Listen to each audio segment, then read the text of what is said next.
Boa noite, os irmãos. Paz do Senhor, amém? Amém? Quantos estão felizes nessa noite? Pode dizer graças a Deus. Louvado seja Deus, nós estamos alegres por estar na presença do Senhor. Estamos felizes por poder ouvir a voz de Deus, cultuar ao Senhor e celebrar esse Deus que é todo poderoso. Quero convidar você a abrir a sua Bíblia comigo, o livro de Neemias, capítulo 10, versículo 28.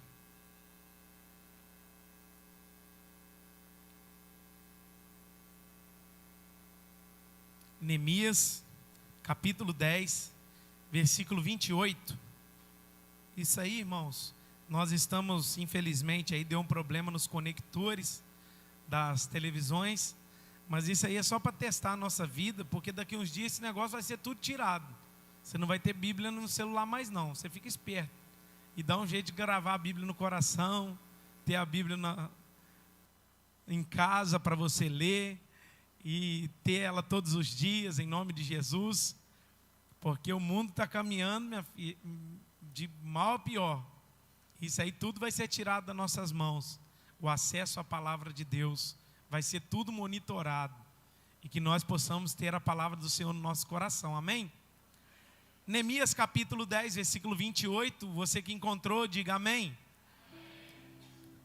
Você que não sabe onde está Neemias, diga amém.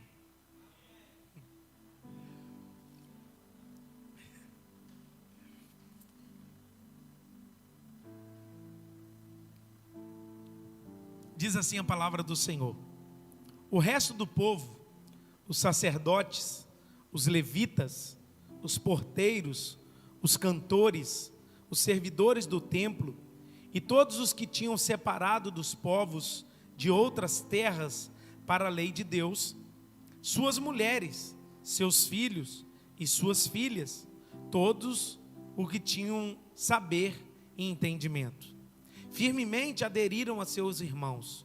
Seus nobres convieram numa imprecação e num juramento de que andariam na lei de Deus, que foi dada por intermédio de Moisés, servo de Deus, de que guardariam e cumpririam todos os mandamentos do Senhor nosso Deus, e os seus juízos e os seus estatutos, de que não dariam as suas filhas aos povos da terra, nem tomariam as filhas deles para os seus filhos, de que trazendo os povos da terra no dia de sábado qualquer mercadoria e qualquer cereal para venderem, nada comprariam deles no sábado, nem no dia santificado, e de que no ano 7º abririam mão da colheita e de toda e qualquer cobrança.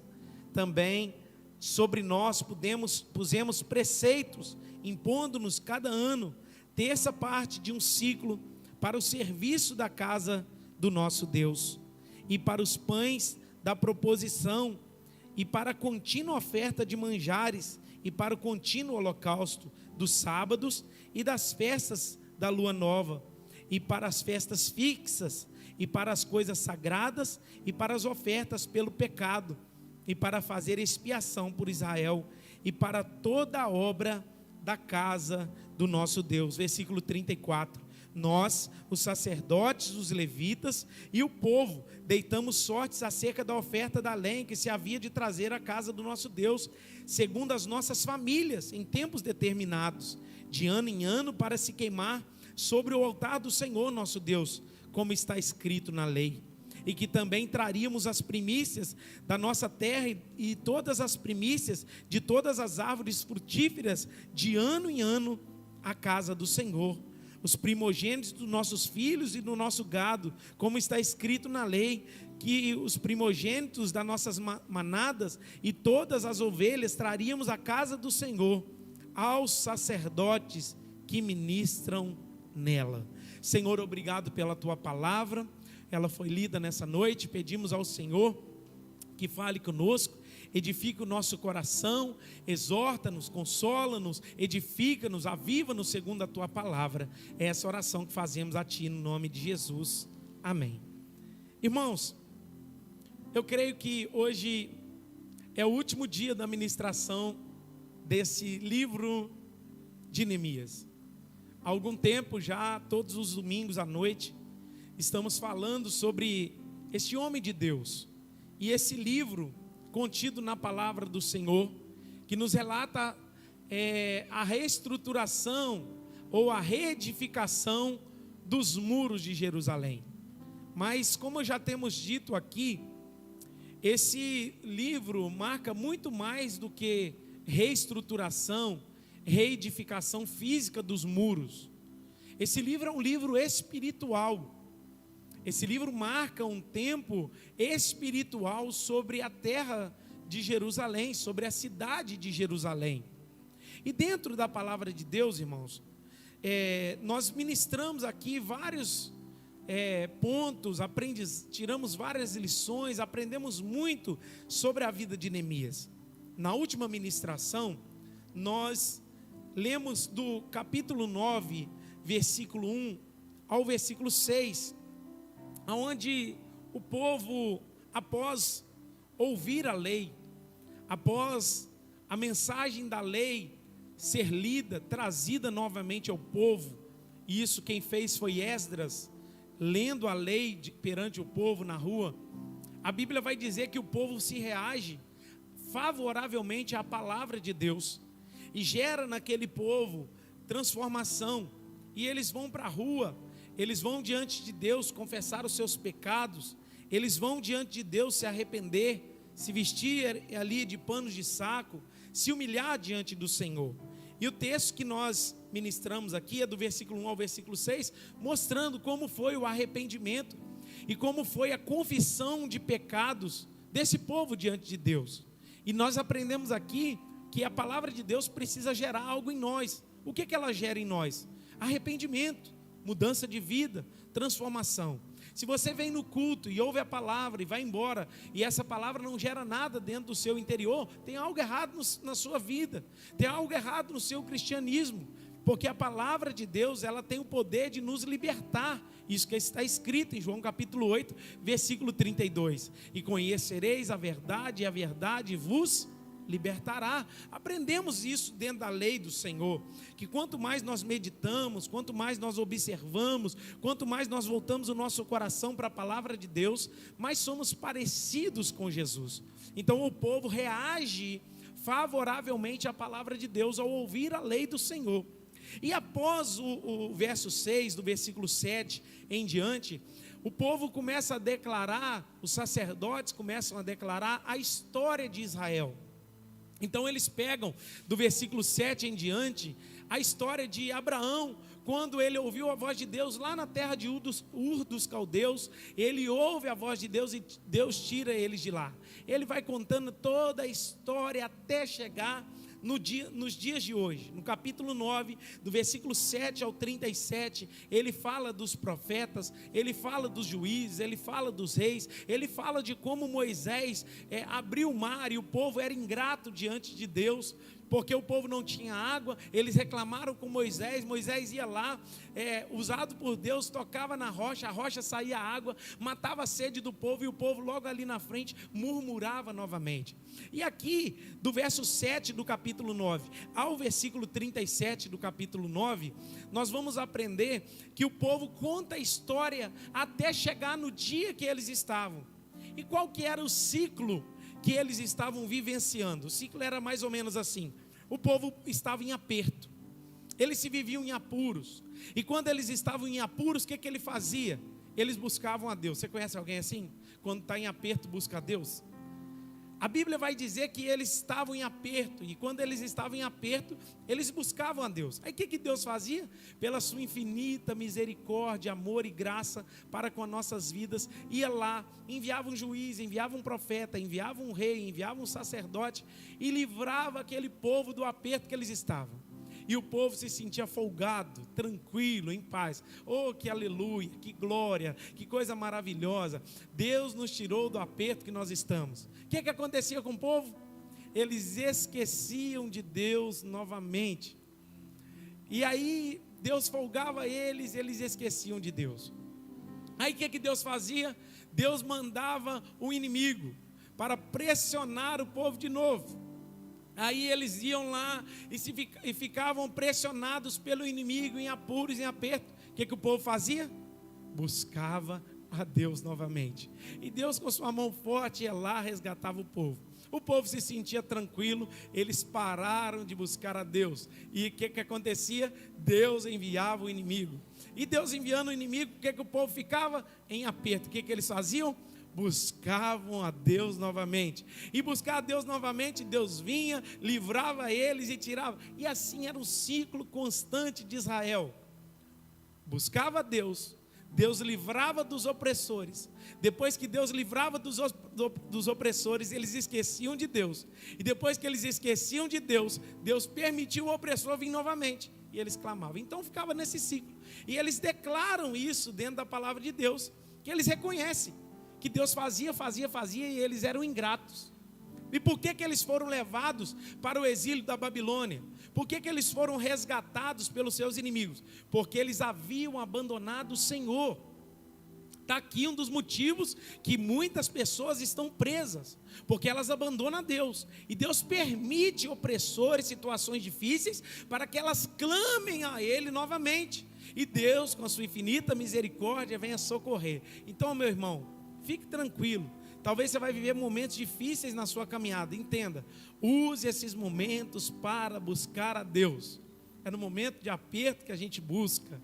É no momento de aperto que a gente clama. É no momento quando as coisas estão ruins que a gente clama a Jesus. E tem um ditado popular que diz: carro apertado é que canta. O povo estava vivendo desse jeito, só andando no aperto. E aí Deus permite eles irem para o exílio.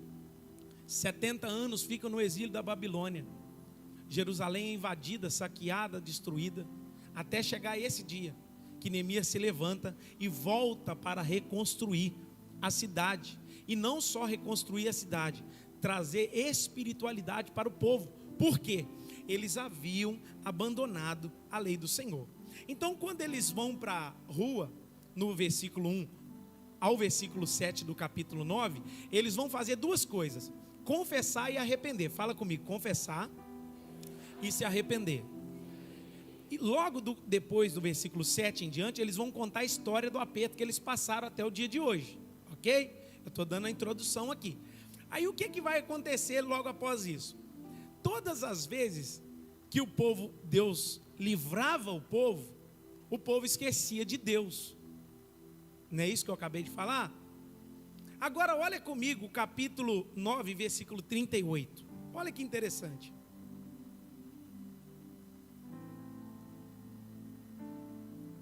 Por causa de versículo 38 diz assim: por causa de tudo isso, estabelecemos aliança fiel, e o escrevemos, e o selaram os nossos príncipes, os nossos levitas e os nossos sacerdotes. Olha que interessante. Eles vão até Deus na rua, confessam os seus pecados e se arrependem, amém? E eles contam a história do que tinha acontecido com o povo, amém? Amém ou não amém? Depois que isso acontece, agora o que vai acontecer? Eles vão estabelecer uma aliança. Só que Neemias é usado por Deus aqui no versículo 38 para trazer um negócio muito importante, que agora a nossa aliança não é de boca mais. A gente tem que escrever o que a gente está falando para Deus. Aí o que eles vão fazer? Eles vão escrever tudo aquilo que eles falaram diante de Deus. Como foi que eles se arrependeram? Como foi que eles estão se humilhando diante de Deus? Como foi que eles querem que a aliança seja restaurada? E qual é a atitude deles? Escrever e selar numa carta e assinar todo mundo. Ou seja, não vale mais somente falar de boca para fora que você restaurou a sua aliança com Deus. Escreve e assina e coloca no papel. Quem tem compromisso com Deus vem e escreve embaixo e assina. Porque esse negócio de ficar juros de amor no domingo, durante a semana, você nem se relacionar com Deus, não dá certo não.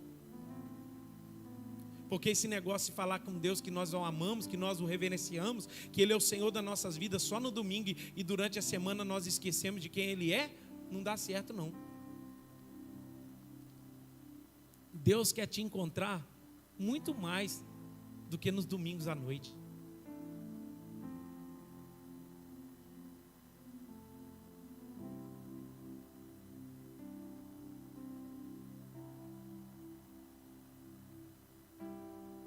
Se relaciona somente num momento de culto como esse.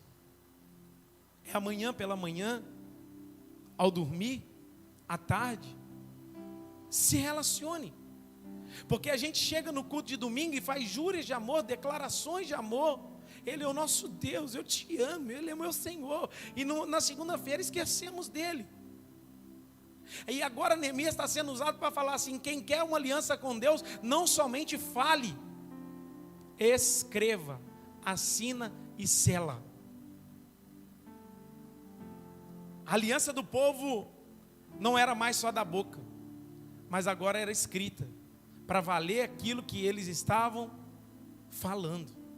E no capítulo 10, mostra então quem foi que selou. Os que selaram foram Neemias, governador, filho de Acalias e Zedequias. Aí o texto vai dizer, irmãos, que Neemias como governador, na sequência diz que os sacerdotes, os levitas e os líderes apresentam aqui 4 classes de pessoas que selaram e fizeram compromisso com Deus. Quem são as pessoas que fizeram compromisso com Deus então? Os governadores, na verdade Neemias, o governador, os sacerdotes, os levitas e os líderes. Você vai ver isso do versículo 1 ao versículo 27. Vai descrever no capítulo 10 o nome de todos eles, mas as classes desses que escreveram era o governador Neemias, os sacerdotes do povo, os levitas e os líderes. Aqui a gente aprende algo. Repare que os líderes dos povos têm o nome no topo da lista. Por quê? Porque ele é líder. E quem é líder precisa ter compromisso primeiramente com a lei. Quem é líder precisa dar exemplo. E por que a classe dos líderes está encabeçando a lista?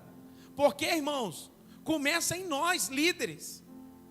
Não adianta só falar que é líder, não adianta só falar que é diácono, não adianta só falar que é pastor, não adianta só falar que é líder de célula, não adianta só falar que é obreiro do louvor, líder do louvor, não adianta só nós falarmos que somos líderes, mas o nosso nome precisa encabeçar a lista dos compromissos com Deus.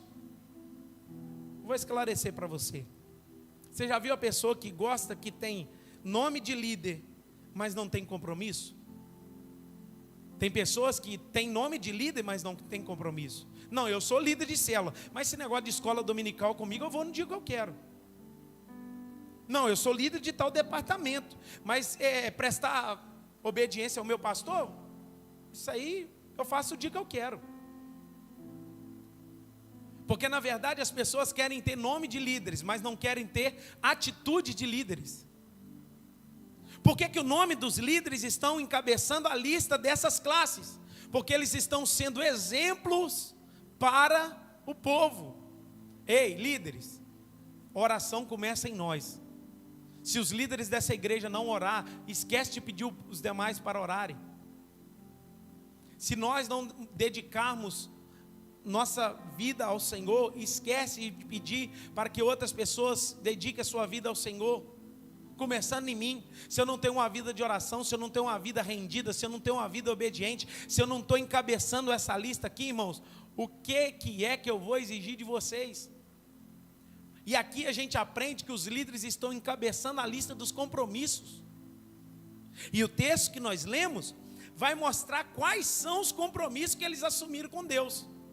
Versículo 28 mostra o primeiro compromisso: consagração a Deus.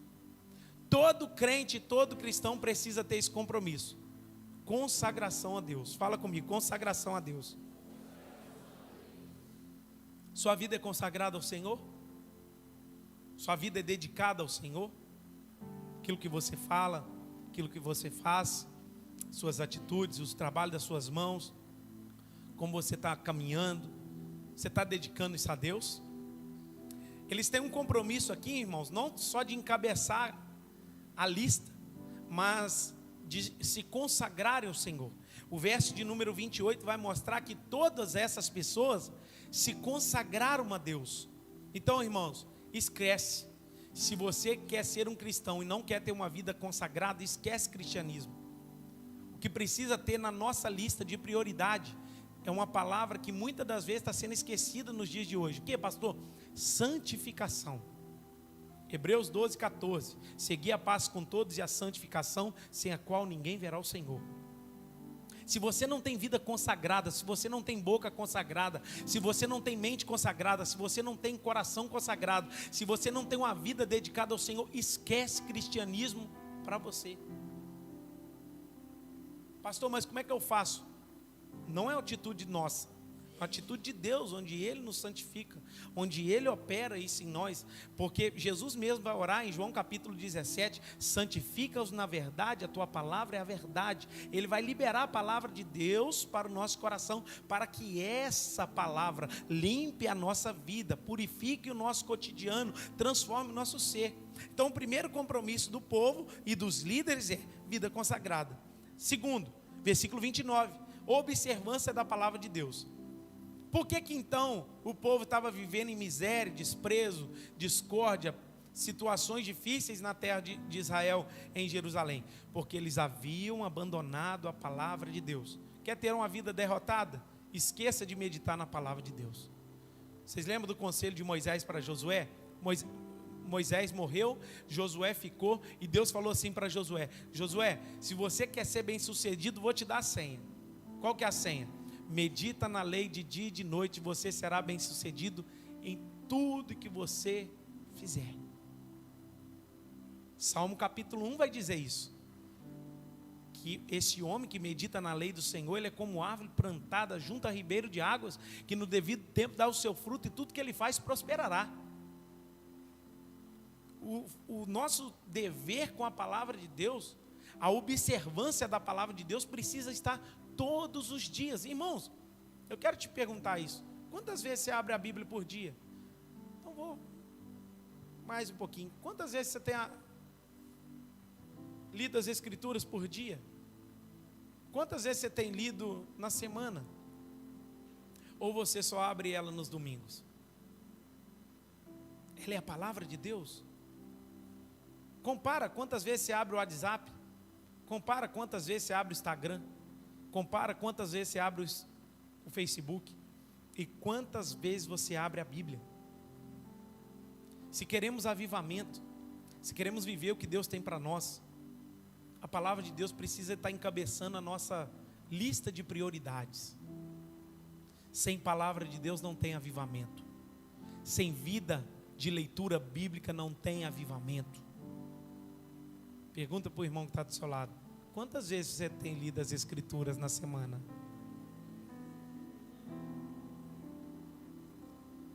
Não espera ele responder não, que senão você vai.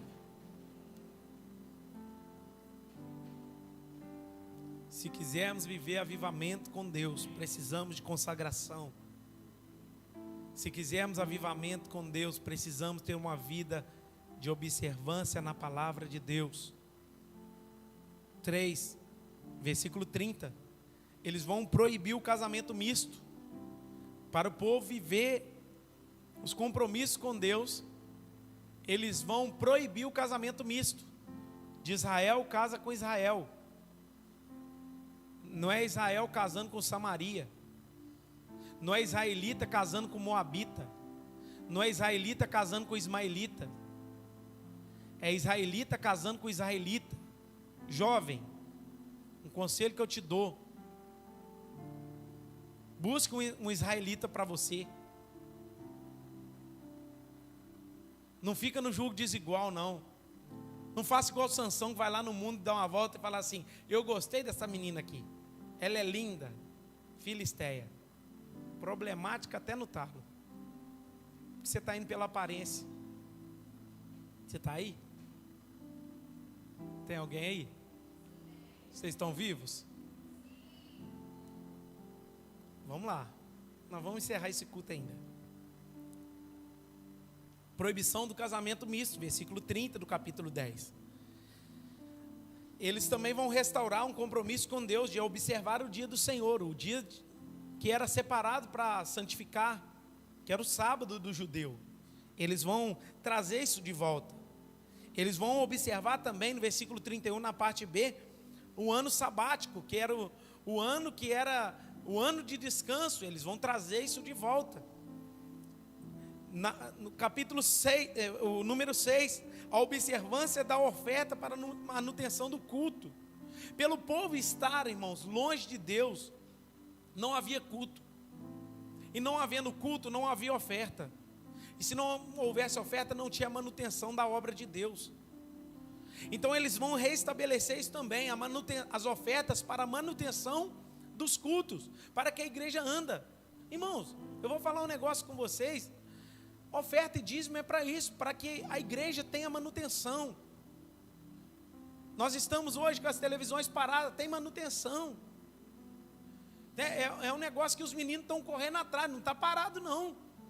Não são situações todos os dias que nós vivemos e precisamos ter manutenção todos os dias. São coisas que nós vivenciamos que precisamos trazer para o nosso dia a dia. É tudo muito bom, é tudo maravilhoso, mas tem manutenção e eles vão trazer isso. Aí o número 7, eles vão trazer de volta a observância dos dízimos, que também havia sido deixado de lado. Do versículo 35 ao versículo 39 do capítulo 10, eles vão trazer isso de volta.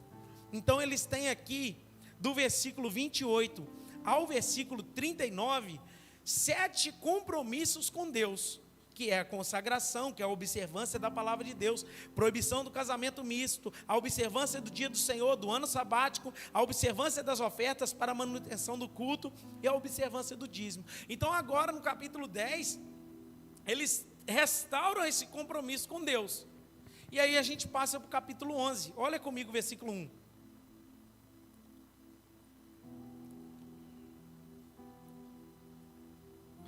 Os príncipes do povo habitaram em Jerusalém, mas o seu restante deitou sorte para trazer um de 10 para que habitasse na santa cidade de Jerusalém, e as 9 partes permaneceriam em outras cidades.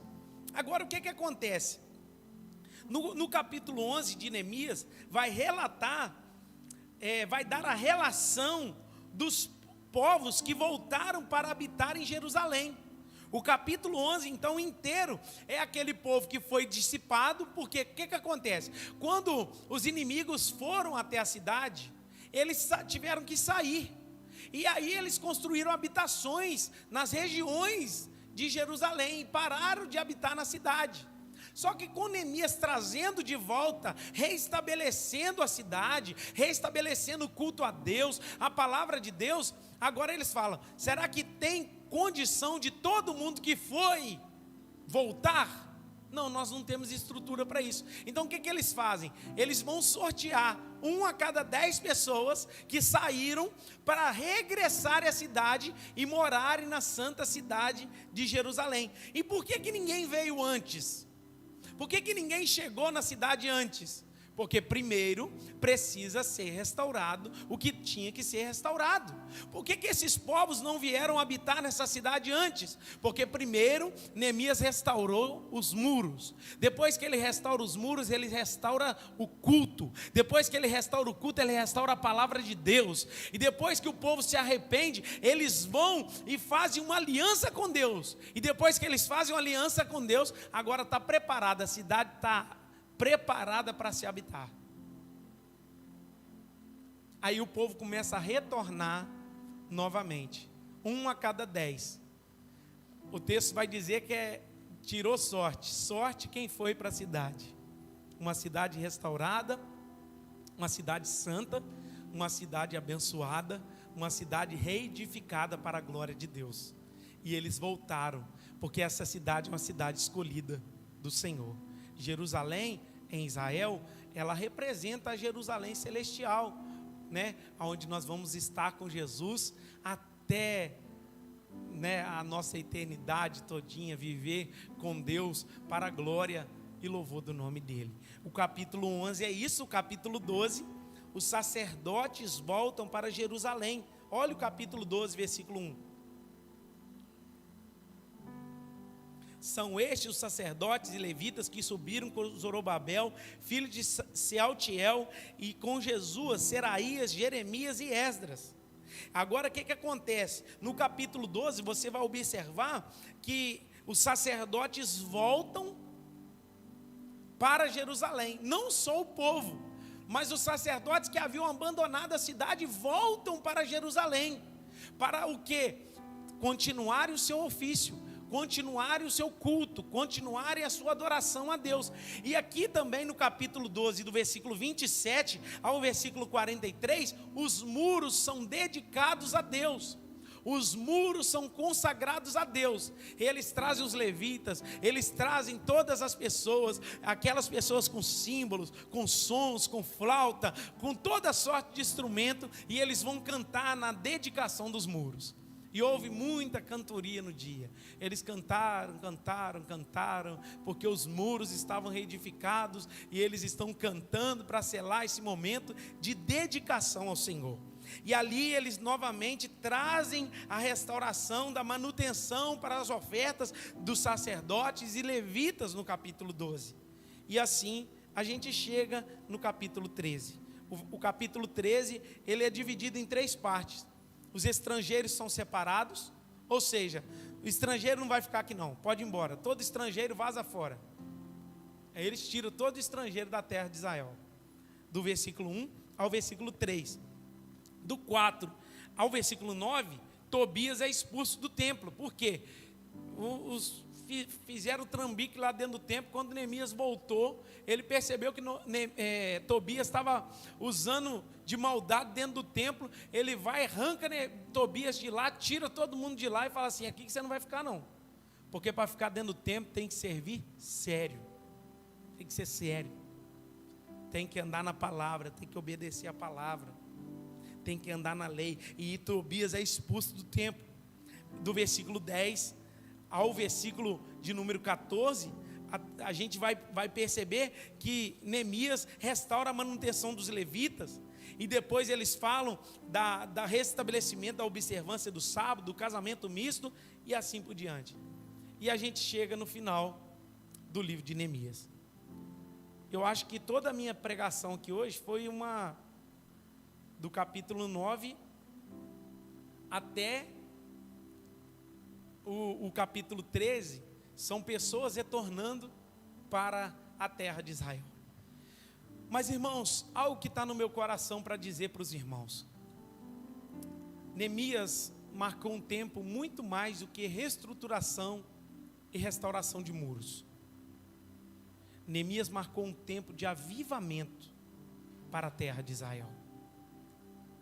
É muito mais do que somente consertar muros quebrados. É muito mais do que consertar portas que estão queimadas. Neemias teve uma função árdua de restabelecer um avivamento para com Deus e Israel, onde eles haviam abandonado ao Senhor e por isso estavam vivendo aquela miséria, aquele desprezo. Vida com Deus é muito mais do que algo físico.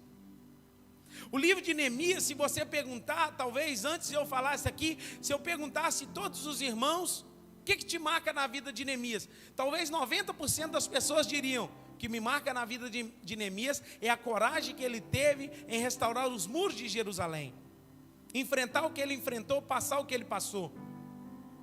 Mas irmãos, o que mais precisa marcar o nosso coração na vida desse homem de Deus é a coragem que ele teve de trazer a presença de Deus de volta para o povo de Israel. Antes de nós preocuparmos com coisas físicas, nós precisamos preocupar com coisas espirituais. Estruturas não trazem presença de Deus. Igreja bonita não traz presença de Deus. Organizações não trazem presença de Deus. O que traz a presença de Deus é restabelecimento da vontade de Deus, da palavra de Deus, daquilo que Deus deseja que nós venhamos fazer. Não pense que nós vamos viver uma vida de domingo a domingo e nós estamos com a presença de Deus e agradando ao Senhor. É muito mais do que isso. Eu estou aqui nessa noite como profeta de Deus para declarar essa palavra sobre o seu coração. Neemias é um homem de Deus muito mais do que restaurar coisas físicas na cidade, restaurar muros. Isso aí são detalhes. Detalhes que a gente olha e a gente enfatiza, porque a gente vê obra é legal, a gente vê estrutura é legal, a gente vê um varandão é legal, mas onde está a presença de Deus?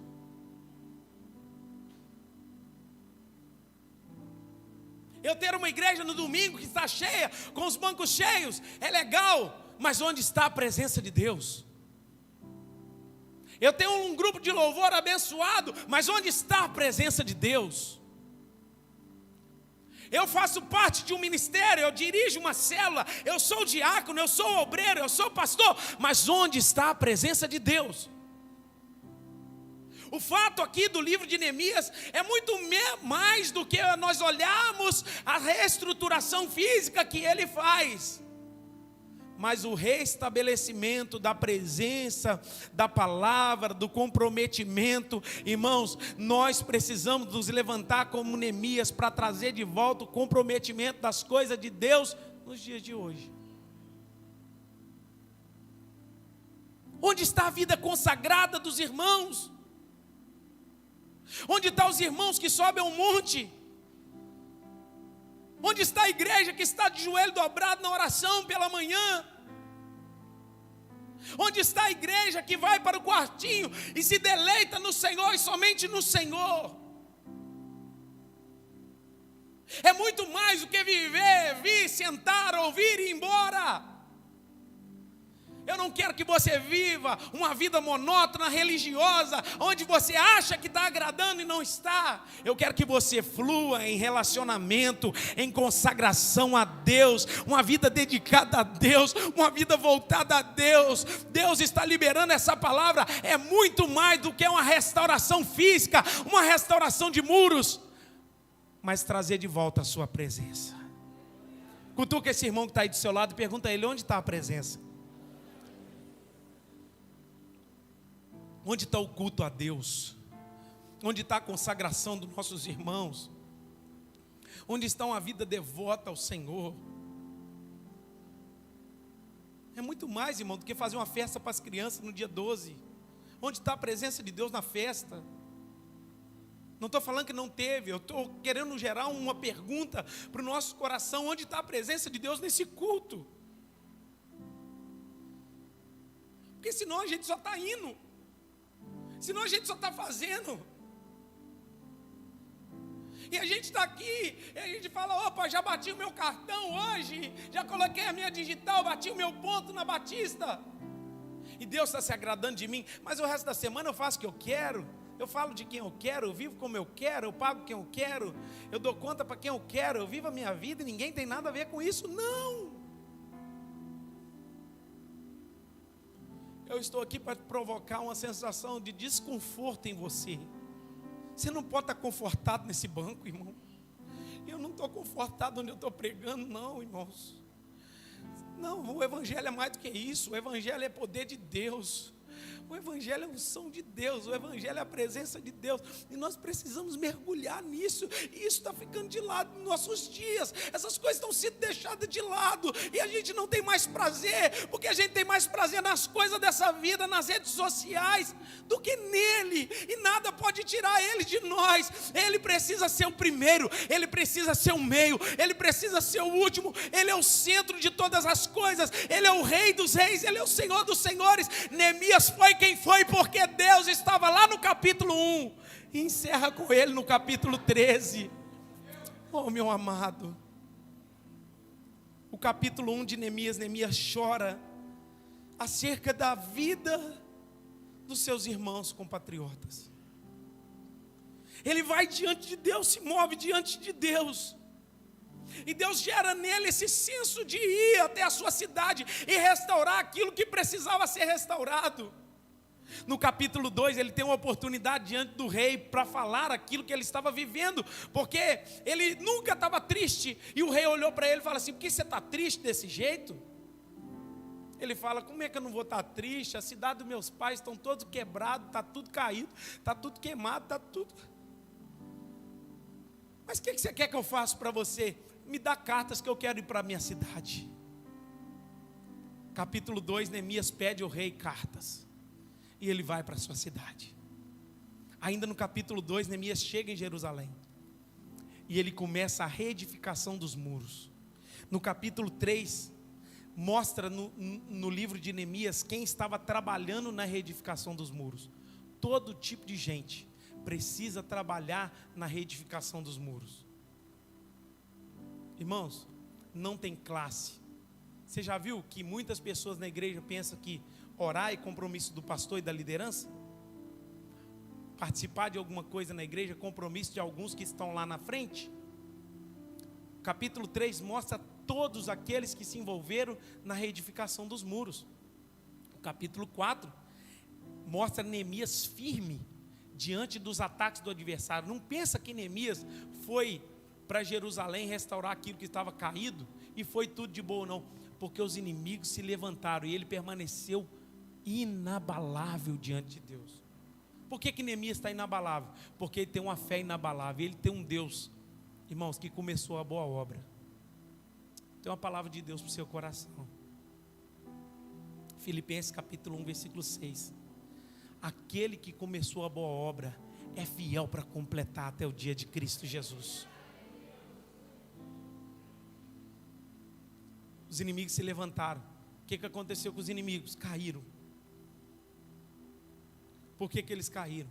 Neemias está confiante no seu Deus. Capítulo 5, ele é um líder que toma medidas fortes de desigualdade. Por quê? Porque o povo que tinha dinheiro estava emprestando dinheiro com usura para aquele que não tinha, e estava virando um problema. Aí ele falou assim: não, os irmãos não podem fazer isso com o outro, não. Quem tem dinheiro empresta sem juros. Vamos colocar todo mundo no patamar, porque nós estamos nessa guerra. Quem tem dinheiro empresta sem juros. E ele bota todo mundo no mesmo patamar. Ele é um líder que trabalha na desigualdade social e coloca todo mundo igual. O capítulo 6, mais uma vez, ele vence a intimidação dos inimigos. Vocês lembram que o povo trabalhava com uma mão e na outra mão o que eles carregavam? A espada. Você sabe o que é isso? Trabalho e vigilância. Tem espada na mão e trabalho na outra. E Neemias está mostrando esse caminho. No capítulo 6 nos mostra que em 52 dias os muros foram construídos, reconstruídos. Estava tudo ok. É aquilo que eu preguei aqui. Em 52 dias tudo pode mudar. No capítulo 7, ele é um líder precavido e coloca guardas em toda a cidade, porque ele sabia que os adversários vinham e poderiam causar tumulto na cidade. E ele coloca gente de manhã e à noite tomando conta da cidade. Porque Neemias estava numa luta espiritual. No capítulo 8, Esdras lê a lei diante do povo. A lei é restaurada diante de Deus e do povo de Israel. Entra uma alegria, o povo chora, o povo ri, o povo se alegra. Neemias 8:10 vai dizer isso. A alegria do Senhor é nossa força. Isso aí dá para você guardar esse versículo. Só que muito mais do que emoção, no capítulo 9 eles se arrependem. Eles se prostram diante de Deus. Eles confessam os seus pecados. No capítulo 10, eles fazem um compromisso com Deus. No capítulo 11, o povo retorna para Jerusalém. No capítulo 12, os sacerdotes voltam para Jerusalém e os muros são dedicados. E o capítulo 13, Neemias restaura a aliança do povo com Deus. Eu encerro essa exposição de Neemias aqui trazendo para o nosso coração. Você está afim de ser um Neemias nesse tempo?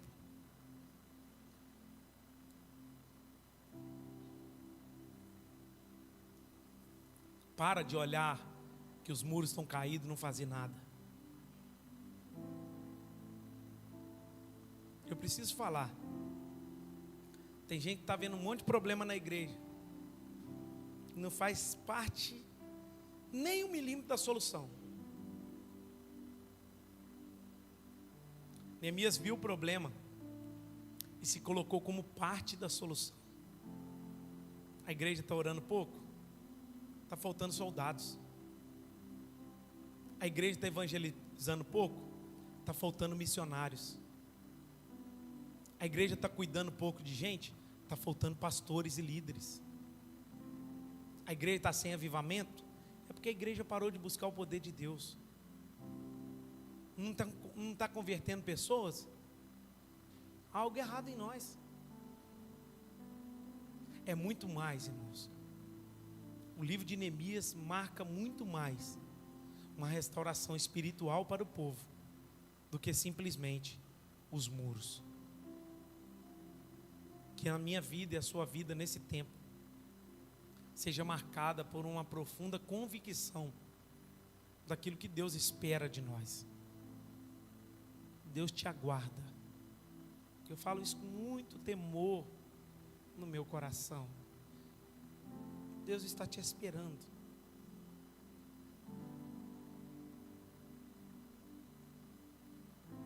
Deus não tem uma vida fria para você. Deus não tem uma vida monótona para você. Deus quer te usar. Talvez se você olhar para a vida de Neemias, você perceberia tanta limitação nesse homem. E tem gente aqui que está parado na limitação. Tem gente que está parado assim, eu não sei falar, eu não sei fazer, eu não posso, não consigo. E todos os homens que foram chamados por Deus tentaram dar desculpa. Moisés para Deus, eu não sei falar, porque eu sou gago. Aí Deus fala com ele: vai, Moisés, eu vou enviar alguém para falar para você. E tudo Deus dá jeito. Jeremias, eu não passo de uma criança, mas eu te escolhi assim mesmo. Gideão, eu sou o menor, minha tribo é menor de Israel, e o Senhor me escolheu. É você, Gideão. Meus amados, o clamor de Deus aqui nessa noite, no encerramento desse livro tão maravilhoso, é que Deus deseja te levantar como Neemias. O clamor de Deus é esse. Se levante como Neemias. Talvez a sua casa, a sua igreja, o seu ministério, sua vida espiritual está tudo desestruturado. Começa se voltando a Deus e fazer um compromisso com o Senhor. Você pode fechar os seus olhos?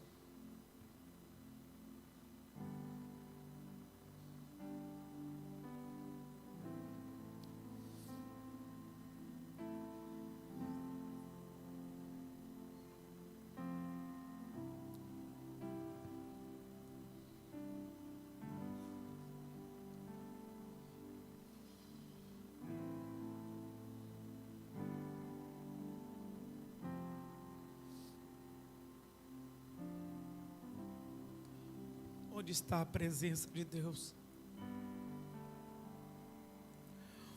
Onde estão os Neemias que querem ir atrás dela?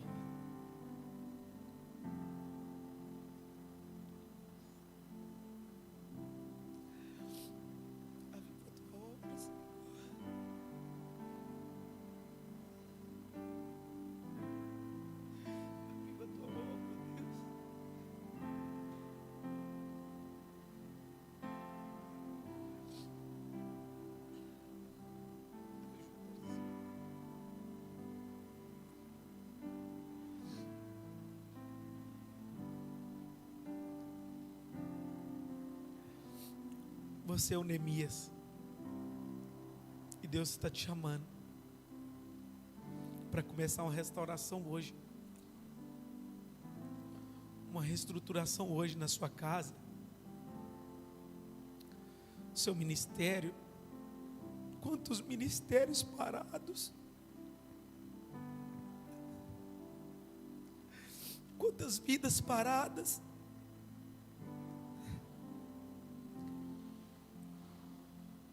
Quantas pessoas longe. E Deus está te chamando hoje. Se coloque diante de Deus. Se coloque diante do Senhor.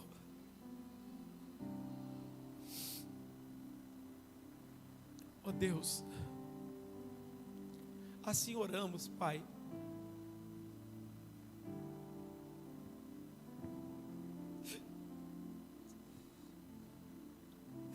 Pedimos a tua misericórdia, Senhor. Nós pedimos a tua misericórdia, ó Deus.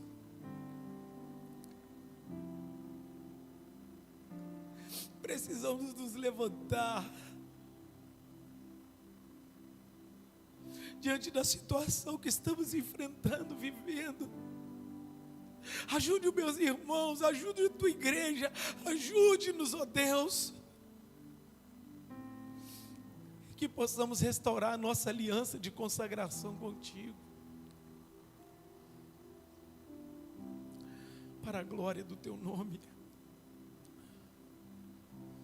Em nome de Jesus.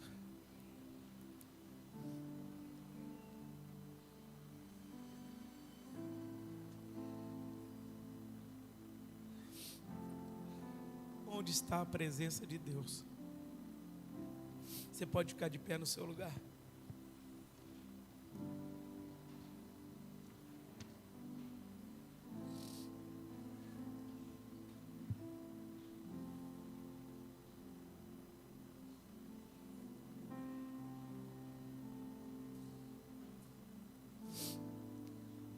A gente tem o costume encerrar a gente cantando, alegre, mas eu quero que você vá refletindo. Não é culto fúnebre, não, mas que possamos refletir que Deus está querendo nos chamar para um relacionamento, para um compromisso. E Deus sonda os nossos corações. Que você e eu possamos nos levantar como Neemias. Em nome de Jesus. Amém? Que Deus te abençoe. Faça assim com as suas mãos. Não deixe de passar na cantina e pagar um pastel para mim. Que o grande amor de Deus Pai, a graça salvífica de nosso Senhor e Salvador Jesus Cristo, a doce comunhão e consolação do Espírito Santo de Deus, sejam com todos vocês e com todo o povo espalhado sobre a face da terra. E a igreja diz: amém. Deus te abençoe e aplauda ao Senhor. Uma semana abençoada.